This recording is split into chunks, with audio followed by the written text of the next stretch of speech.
Yo, welcome to another banging episode of Africa Rising. Guys, today I want to talk about a sad thing. Yo, Shell in Nigeria. Man, do you know the story about Shell in Nigeria? Dude, that is like a really sad story. Shell actually owns Nigeria. You know, they really devastated that country to a whole new level. I don't even know that for a fact, right? Then I saw this documentary on Shell and what they did in Nigeria and how they had an activist killed for no apparent reason, and his name was Ken Saro-Wiwa. Dude, that was a very sad situation that they did over there because that guy was actually fighting for the base that he actually wanted to do, but he couldn't do it the whole time. See what I mean?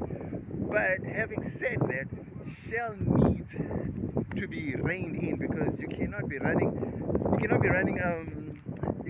that don't belong to you.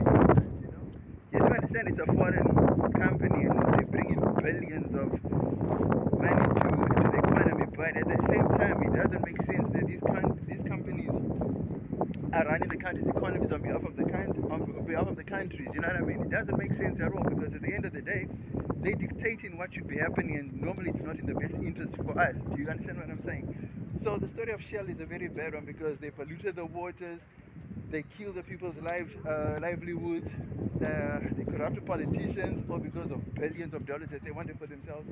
Then at the end of the day, Shell just benefited more from the whole Nigerian economy than they actually did from oil and stuff like that. You see what I mean? So at the end of the day, what I'm basically saying is these companies should not be allowed to do the stuff that they actually get to do, you know, bribing politicians and all that. So that's totally unfair. And to be honest, I don't think Africa will move forward if these companies are allowed to continue doing what they're doing.